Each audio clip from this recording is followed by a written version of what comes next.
कभी किसी ऐसी जगह के बारे में सुना है जहां वक्त जैसे थम सा जाता है और जहां गुजरे हुए कल की परछाइयां आज भी भटकती हैं?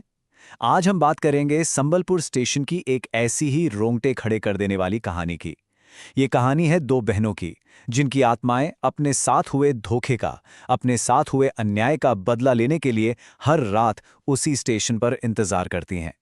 तो चलिए, आज चलते हैं इस रहस्यमयी सफर पर। तो सवाल ये उठता है कि आखिर संबलपुर स्टेशन में ऐसा क्या है? क्या है वहां का वो गहरा राज जो वहां से गुजरने वाली हर ट्रेन के मुसाफिरों की रूह कपा देता है? क्यों लोग इस स्टेशन का नाम सुनते ही डर से कांप उठते हैं? यही वो सवाल है जो हमें इस कहानी की अंधेरी गहराइयों में खींच कर ले जाएगा। तो कहानी शुरू होती है एक खौफनाक रात से। वो रात जब स्टेशन पर आतंक का साया अपने चरम पर था। जरा सोच कर देखिए, रात के 3 बजे का वक्त है। संबलपुर का बिल्कुल वीरान स्टेशन, जहां एक ट्रेन आकर रुकती है। चारों तरफ एक अजीब, एक डरावना सन्नाटा पसरा हुआ है। बस हवा की सरसराहट है जो इस खामोशी को और भी भयानक बना रही है। माहौल में कुछ अजीब सा है, कुछ ऐसा जो बिल्कुल ठीक नहीं लग रहा। और ट्रेन के अंदर का जो नज़ारा है वो तो और भी ज्यादा अजीब है। कोई भी यात्री अपनी सीट से हिल तक नहीं रहा है। सबने अपनी अपनी खिड़कियां कसकर बंद कर रखी हैं। ऐसा लग रहा है मानो बाहर कोई बहुत बड़ा खतरा उन सबका इंतजार कर रहा हो। और तभी उस खामोशी को तोड़ती है एक कांपती हुई, डरी हुई आवाज। एक बूढ़ा आदमी पास बैठे एक दूसरे यात्री के कान में फुसफुसाता है और इस खौफ का राज खुल जाता है। वो कहता है, चुप रहो, बिल्कुल चुप। अगर जिंदा चाहते हो, वो दोनों चुड़ैले बाहर हैं।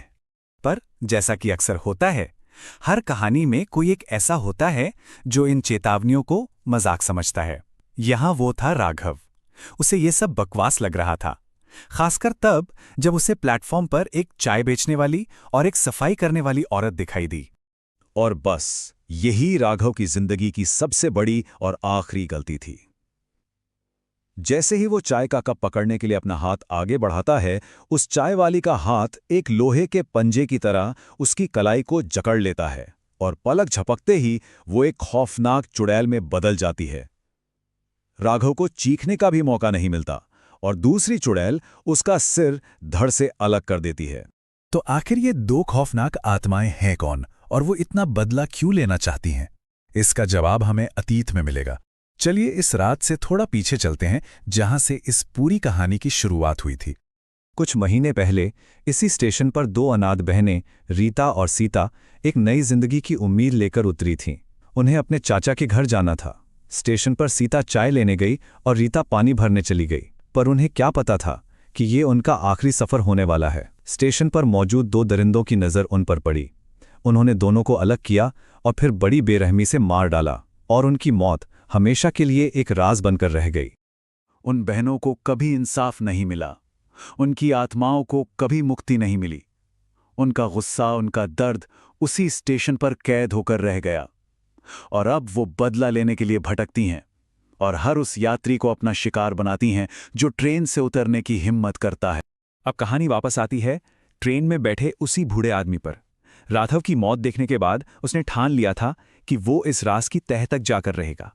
उन बहनों को इंसाफ दिलाने के लिए वो बूढ़ा आदमी उनके गांव पहुंचता है। वहां उसे पता चलता है कि उनके चाचा नत्थूलाल भी अब इस दुनिया में नहीं रहे, लेकिन नत्थूलाल की पत्नी उससे एक रहस्यमयी पता देती है जो उससे एक बहुत ही शक्तिशाली तांत्रिक के पास ले जाता है। और वहां तांत्रिक के पास जाकर जो राज खुलता है वो किसी के भी पैरों तले जमीन खिसका दे। तांत्रिक बताता है कि उन बहनों की हत्या किसी और ने नहीं, बल्कि उनके अपने सगे चाचा नत्थूलाल ने ही करवाई थी। और वजह सिर्फ उनकी जमीन, मतलब जिस पर वो बहनें सबसे ज्यादा भरोसा करके आई थीं, उसी ने उनकी पीठ में छुरा घोंपा था। तो अब सच सामने आ चुका था, पर असली जंग तो अभी बाकी थी। वो जंग जो उन भटकती आत्माओं से लड़ी जानी थी। अब कहानी अपने सबसे अहम मोड़ पर आ पहुंचती है। वो बूढ़ा आदमी और तांत्रिक ठीक रात के 3 बजे उसी स्टेशन पर पहुंचते हैं, उसी वक्त जब उन आत्माओं का आतंक अपने चरम पर होता है। ये जिंदा और मुर्दा के बीच की आखिरी जंग थी। बहनों की आत्माएं नफरत और बदले की आग में इस कदर जल रही थीं कि वो किसी की एक भी बात सुनने को तैयार नहीं थी। उनके लिए अब सिर्फ एक ही चीज मायने रखती थी, बदला, और वो स्टेशन पर कदम रखने वाले किसी भी इंसान को जिंदा नहीं छोड़ेंगी। तो यहां दो रास्ते थे।